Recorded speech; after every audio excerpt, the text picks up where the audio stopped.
Welcome, everybody. I'm here, Josh Stevens, with the reigning, undefeated, almost still shaved head, but have a little bit of hair and sideburns. Not fired, Spencer Camp, 4-0. Spencer, how's it going? I'm great. Undefeated. Still got a job. It's been a good week. I don't like Tim. He's got 2 losses. You suck, Tim. A lot of hate going on right there. A lot of bad mouth talking. Just throwing some smackdown. That's Taylor Swift's bad blood, bro.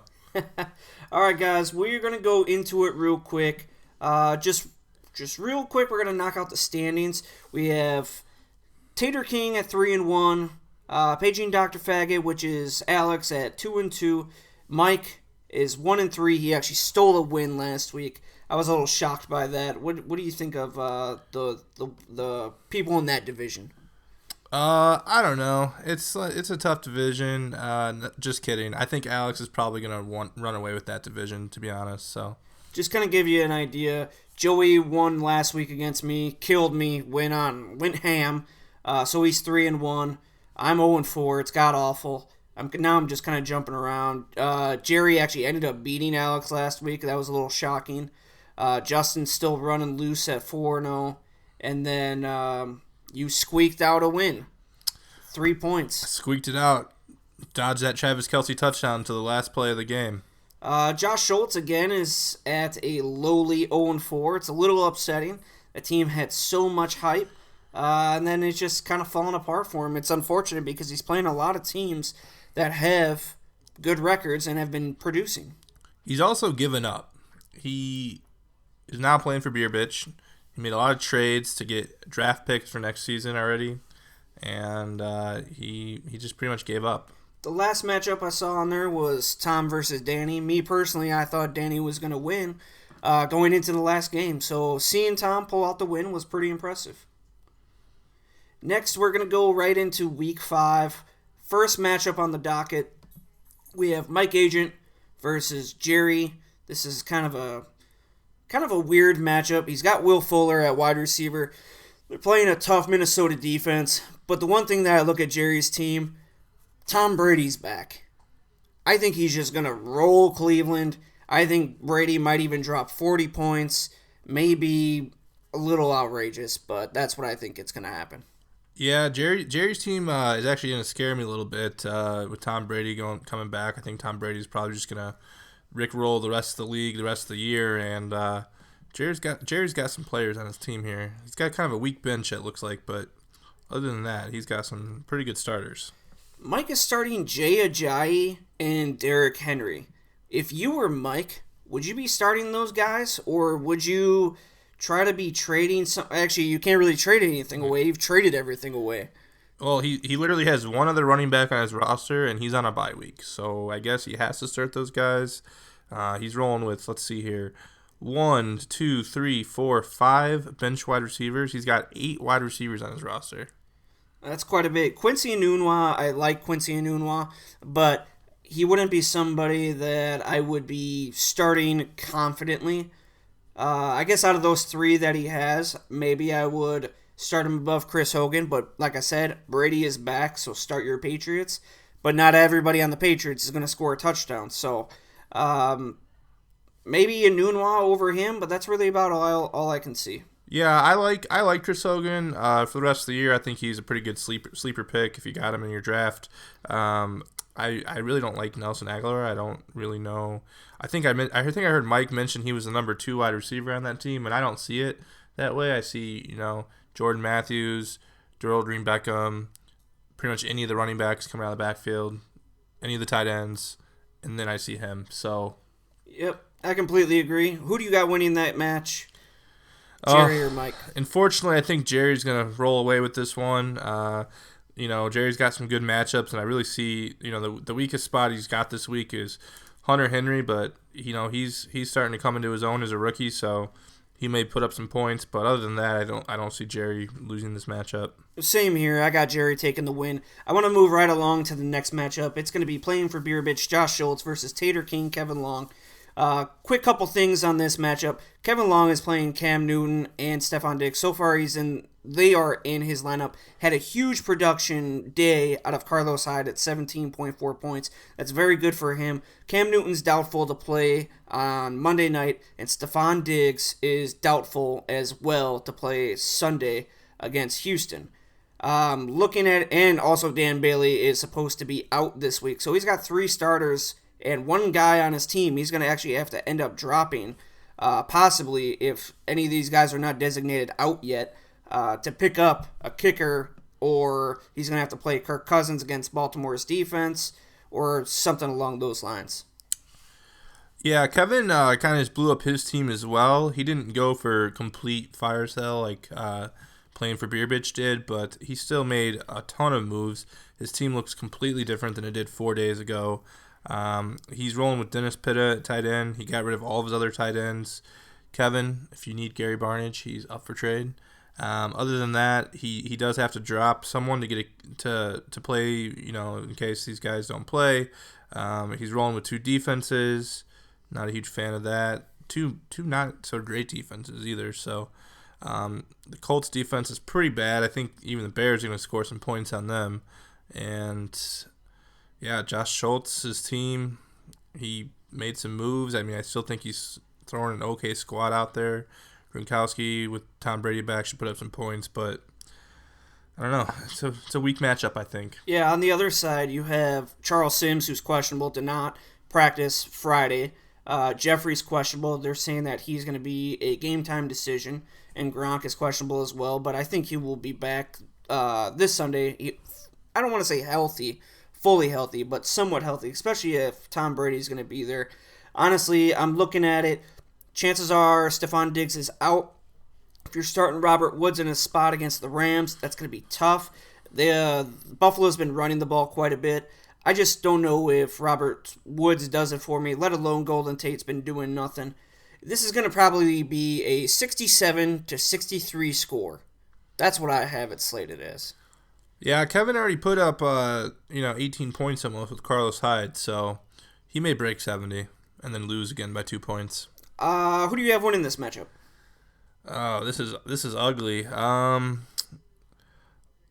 I think Josh Schultz is going to get his first win here. I don't know. For some reason, I think.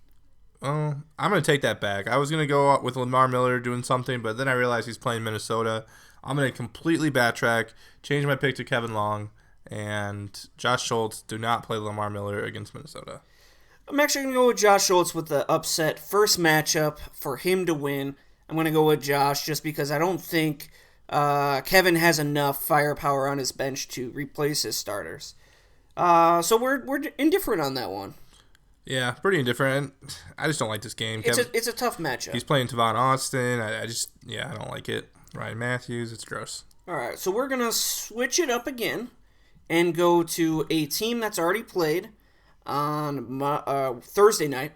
Usually Thursday night games are not high-powered scoring games. So we have Joey versus Justin. We have a 4-0 team versus a 3-1 team where you could quite possibly say that he should be 4-0 because his team on paper is pretty much dominant. It's weird looking at Joey's team right now because he's got Brian Hoyer slated as a starting quarterback. Now, they are playing a terrible Indianapolis Colts defense, but they have no one to throw the ball to. On the other side, you have Justin, who's playing Andy Dalton, against Dallas's defense, and Dallas has consistently led up 20-point games to quarterbacks minus last week to San Francisco. I just think Joey's team is too high-powered. David Johnson's already scored 30 points. I just think he's on a roll right now. I don't think there's any stopping him. Yeah, I'm looking at Joey's team, and this is just disgusting. He's got 4 players on bye, and he's still putting out a great team on the field here. Only thing that I'm noticing here is he's going to have to drop someone to pick a tight end. I know he's pretty high on all of his players always, so I'm not really sure who he's going to drop. I would assume C.J. Spiller, but we will see. Other than that, I kind of agree with Josh. I just think a 30-point hole is too much to dig out of, and we're going to have no undefeated teams after this week. I don't look too much into the projected totals, but Joey is projected at 115 points, and he still does not have a player in his tight end slot. But he will, I think, have to drop CJ Spiller to basically get a tight end to plug in this week, and I don't even honestly know who's available. I haven't looked. But he's going to have to do something. The one thing with Justin's team, though, it's so surprisingly decent. You have Jarvis Landry, who's been producing. You have Emmanuel Sanders, who's actually getting some decent yardage. And DeMarco Murray is on a straight tear. What is up with that team? Justin drafted a good team, man. He made some trades. I really like his team. I'm not a huge believer in his quarterback that he's rolling with. Never have been.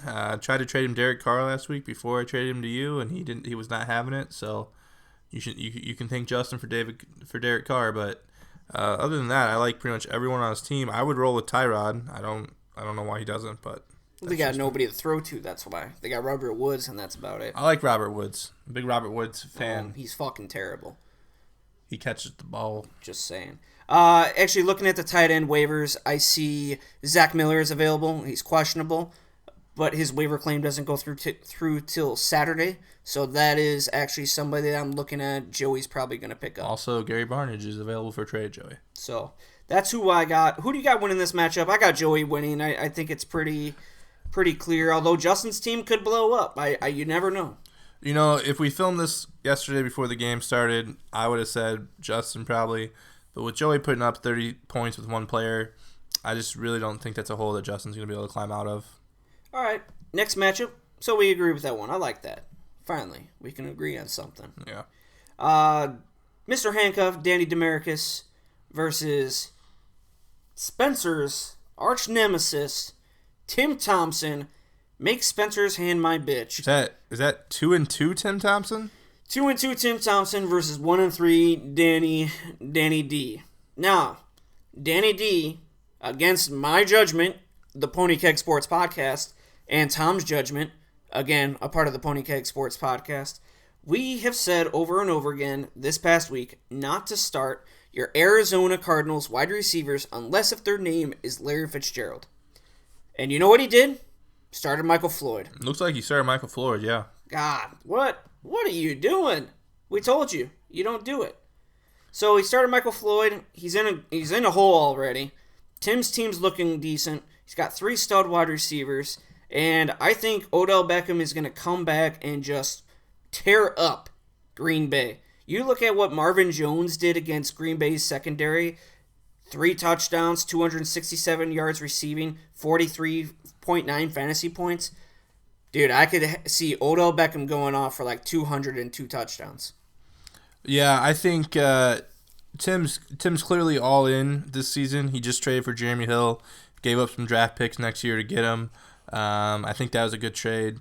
I could see this being Tim's breakout week. I could see his team throwing up 140, 150 points combined here with all of his wide receivers. And Jordan Reed finally got some touchdowns last week. Yeah, I don't see a way that Danny is going to win this matchup, especially with Michael Floyd putting up 0 points. The one thing that I did see Danny do, he picked up a kicker, Josh Lambo, San Diego Chargers. I understand the pickup. I get it. 9, 8, 11, and 11 points. But he held on to Steven Hauschka. Steven Hauschka has actually had less points overall, and his position rank is number 12 compared to Lambo's 6. Do you agree with the fact that you should pick up a kicker and keep a kicker on your bench?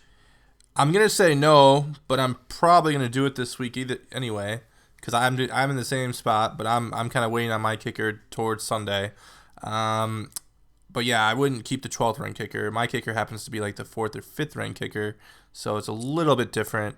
But I think the reason Danny did this is because historically in the last few years, Hauschka has been a top kicker, so I think he's getting by on name value right now. No, I do agree with you. I just asked that question because a lot of people on SleeperBot, they ask that question all the time. Would I drop a kicker that's ranked, 5, 6, 7 for a kicker just because of a bye week? I think it's worth just dropping and trying to pick him up on waivers next week. Yeah, I'm generally a plug-and-play guy when it comes to kickers and defenses, so I have no issues with dropping those guys and replacing them every week if I had to. All right, let's make our pick. I'm going Tim. I think you're going Tim as well. I hate him. I don't like him at all, but I don't see any way that he can lose this game. He's going to be 3-2. I'm going to lose this week. He's going to talk a lot of crap, and we'll see how it goes. All right, let's move on. We're going to go to matchup Snow Bunny City, Tom Schultz, 2-2 against myself, sitting at a terrible 0-4. I did make a lot of moves this week. Some would consider questionable. Some would consider it smart. But I did trade some players away. Got some picks back in return. Got some players back in return. Tom's team is looking at full health for this week. Andrew Luck looks good to go. Le'Veon Bell came out of his first game uninjured. He looked good. Ezekiel's looking good. Amari, I think, is going to be finally going to put one in the touchdown or in the end zone this week. He's not going to get held out every single week. I'm already chalking this up as a loss. I keep talking his team up, and my team sucks. So. Well, you know what, and that stinks for you because I would consider this a must-win game for you if you want to have any shot at this season. And you know what? Look at Tom is just a frustrating human being when it comes to fantasy football. He's always making good trades when he needs to. He cries when he loses. He kicks himself off a group me. We all understand it. Well, last week, you know, I didn't really want to trade him Jimmy Graham for Derek Carr. I was on the fence. Part of me thinks Jimmy Graham is going to blow up this season. Part of me wanted to sell high on him. It ended up turning out to be a good trade for me. Derek Carr won me the week basically. Put up 25 points. But now, you know, Tom's got him stored on his bench. He didn't really draft his tight end in the draft, and now he might end up with the top 5 tight end for trading a backup quarterback that he's never going to use again. It's possible. So there's that. It looks like he also got Steve Smith for relatively cheap, and he's throwing up huge numbers. And, you know, just looking at your team, Josh, I don't really know. I mean, again, Gary Barnidge is up for trade if you want him. I see your tight end here. No, it's funny because a lot of people looked at my tight end. I got Cameron Brate going this week. I actually feel pretty decent with Cameron Brate. A lot of people don't even know who he is, but the last 2 weeks he had 5 catches, total for 100 yards and 2 touchdowns in that first game against LA. LA is a tough defense. And Carolina this week, you would think of Carolina being a tough defense, which they kind of are, but then they gave up a huge amount of points to Atlanta. But you look at what they've done for tight ends, they've been averaging a touchdown a game given up to tight ends. 1 touchdown week 2, 1 touchdown week 3, 2 touchdowns last week. And I look at all their tight ends. San Francisco, Vance McDonald. Minnesota, I believe it was Kyle Rudolph that scored. And then Atlanta, it was both tight ends that scored that week. So I actually feel pretty decent with Cameron Brate as my tight end. What are you going to do with Josh Gordon, by the way? I don't know. I have no idea. It's so upsetting. It really upsets me. But I think there's a chance that he comes back. Not this year, possibly next year. And I don't know if I'm going to hold on to him because if I do, then, my God, I could be throwing a whole nother year away. So if Dez ends up suiting up this week, are you not going to play him? Dez is not suiting up this week, everything that I've read. He's sitting out. So that's why I picked up Bryce Butler. I honestly wanted to pick up Jeremy Curley if Dez was going to go. But then I read Dez was going to be sitting on Thursday morning, so picked up Bryce Butler. So yeah, rolling with that. I'm going to say that I think you have an outside chance of winning this game. You have a couple of players that could blow up. Derek Carr, he's always able to put up 4 or 5 touchdowns in a given week. Jordan Howard's looked good. He's playing a really bad defense. Deshaun Jackson, that's 1 long touchdown away from a 15-point game. Edelman with Brady back, I like it. And, you know, I was talking crap about Brate, but he does have some rapport with Jameis Winston. So it's going to be a tough week. You're going to need all you can get, but I think you could do it. I'm considering, and let me get your insight on this, because I have Matt Jones starting as my running back, of course, right now. But Baltimore has given up 12 points, 26 points, and then 5 and 7 points to running backs. Now, on my bench, I got stashed James White against Cleveland. What would you do? I would play James White. I would love to have James White this week. I actually tried to pick him up. You beat me to it. You had the waiver claim above me because I'm 4-0. And, Tom Brady's Tom Brady, but he hasn't played. And he's going to need somebody to come out there and check the ball down to. Cleveland's not a good team, but it's an NFL team. There's going to be pressure. Tom Brady hasn't played. I could see a big receiving week for James White. I honestly could see my team breaking 100 points this week, but still losing because I think Tom could put up like 120, 130. I agree, but you do have an outside chance of winning. I'm gonna go with you for the upset. Sorry, Tom. Yeah, I just can't pick against myself because even though my team sucks, I'm still gonna go with me just because it is what it is. So next matchup, we're gonna have, what's your team name on here? Benedict Arnold. Oh yeah, that's right. Need a new team name, guys. So next we have Paging Dr. Faggot, which is Alex, against. That's not very politically correct, by the way. Yeah, and then Benedict Arnold, which is Spencer Camp. So we have Spencer sitting at 4-0, first in the West Division. Alex at 2-2. He's tied in the South, one game back. Larry Fitzgerald's already put up 20.1 points. Again, if you guys listen to our podcast, we talked about not playing your Arizona Cardinals wide receivers if their name is not Larry Fitzgerald. And you know what you did? You played John Brown. What are you doing? I have to say, I'm going to go on a little John Brown rant right now. He may be the most frustrating fantasy player I've ever drafted. I was very high on John Brown this year. I drafted him across the board, all of my leagues. I played him in every single league this week. I get that Drew Stanton is the backup quarterback and Carson Palmer is out, but there's historical evidence of John Brown getting targets with Drew Stanton. John Brown had 16 targets last week. He hauled in 10 catches. You need to get this man the ball. When you give him the targets, he's proven that he's a great player. And I get that the game flow last night wasn't really calling for it. Drew Stanton doesn't have the arm to get it down the field. That definitely was a Larry Fitzgerald game, across the middle, possession-type throws. But, yeah, is he frustrating, especially with the type of players I could have had at that pick when I picked him. So. Yeah, no, I totally agree. But I just look at John Brown, and there was one play in particular during that game. He was coming across the middle. It was a little bit deeper route. And the ball hit him in the hands, and before he even caught it, he looked back into the left to make sure he wasn't going to get hit. And you know what he did? He dropped the ball. And that's the type of player he is in my mind. He's one of those guys that don't want to get hit. He's a little afraid to get hit. But then again, he's also playing in the NFL, and I'm sitting here behind a computer talking into a microphone. So I'm still high on him. I still think he's going to finish top 20, top 25. He's going to need to put up some monster weeks. He's going to need to get in the end zone. He's going to need Carson Palmer back. One thing I see on your team this week, one gutsy move, if some would say that, Matt Asiata, you have him as a starter this week. I know he punched a touchdown last week into the end zone, but he hasn't topped 15 yards yet, or more than 15 yards. What was your thinking on that?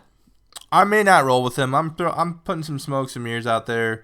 Unfortunately, in our league, there is nothing on the waiver wire as far as running backs. If you've even touched the ball once this year, you're pretty much on a team. And with the way the cookies crumbled, Langford's injured. He's out. He would have had a juicy matchup if he wasn't hurt. I don't have any other running backs. I may even play both Denver running backs and just hoping that Booker somehow vultures a touchdown. I'm essentially just looking for a running back who can get a touchdown this week. If my second running back gets me one touchdown, I'll be happy. Just to let you know, Jaquez Rogers and Jalen Richard are both available on the waivers. Charles Sims is questionable. He is possibly not going to play. And if he does not play, I believe Doug Martin is still not going to play, and Rogers would then be the starter. And then also Jalen Richard, Latavius Murray, who Alex has, is actually supposed to be out for this week, and that is a possible pickup as well. I would consider that over Asiata against a tough Houston defense, even though they are missing J.J. Watt. I just think McKinnon's going to get a lot of run. Unless he punches in like 3 touchdowns. That could happen.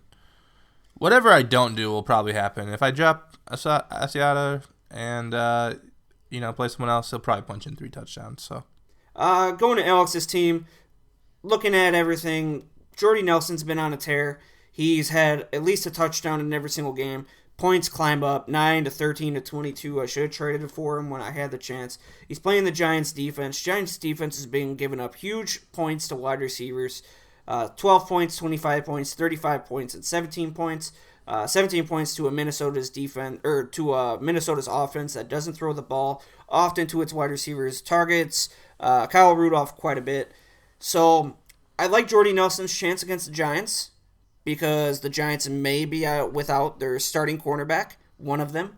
And I look at Alex's team and I'm sorry, I think you're going to 4-1. I think that 4-0, you had a great run of talking shit, and I think you're dropping. Still going to talk shit because I'm still going to be one of the only 4-1 teams. I'm still going to have a better record than you, Tim Thompson, a.k.a. Timmy Trump, a.k.a. Timmy Bayless. I'm looking now, going into this podcast, we were talking beforehand, I said I don't think there's any way I can overcome the 19-point deficit from having both one player play. But I'm looking now, and I don't really like the matchups Alex is playing. I mean, he's got Dak Prescott against Cincinnati. Dak has been great this year, but Cincinnati is a good, underrated defense. And if anyone can make him look bad, it can be them. McCoy against the Los Angeles Rams, one of the best defenses in the league. Gurley will probably blow up this week just to spite me. And then Cole Beasley again, Cincinnati. I mean, you're relying on those Dallas players, and you got Charles Clay against Buffalo. I don't know, man. I think Aaron Rodgers could put up 30 points. C.J. Anderson can put up 20. If I win, it's going to be carried by 2 or 3 players. It's not going to be a team performance. All right, so let's go through real quick. What are your what do you think is going to happen for the rest of the year? Who do you think is going to make the playoffs? Which 6 teams, and which 6 teams do you think is not going to make it? Right now, again, Kevin is at 3-1. Alex is at 2-2. Mike is at 1-3. I think we can say Alex is going to take that division, right? I believe Alex will take that division. Obviously, Mike is not going to win anything in the next 2 or 3 years. Sorry, Mike.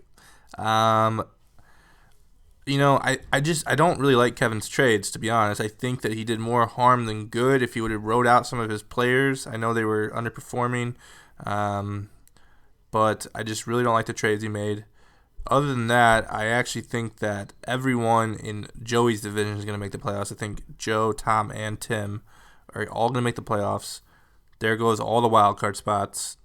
So pretty much you're saying you have to win your division to make the playoffs. Yeah, and it looks like, you got to win this week to have any chance.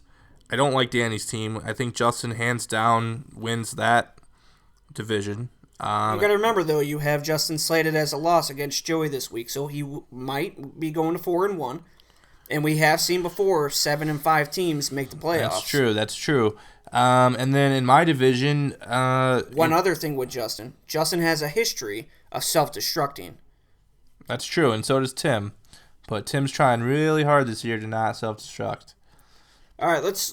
So you got Justin winning that division. I got Justin. I got Alex. I got all 3 of those teams in the East making it. And then it comes down to my division, and I think my team's underperforming right now. I really do, but I definitely think Jerry's going to give me a run for my money. And like I said, I think Josh Schultz kind of gave up, so I don't really see his team coming back from that big a deficit, 0-4. I think it's going to come down between me and Jerry, and I hope it's me. Yeah, what I got right now in my mind is you taking that division. Probably Justin or Danny in the other one.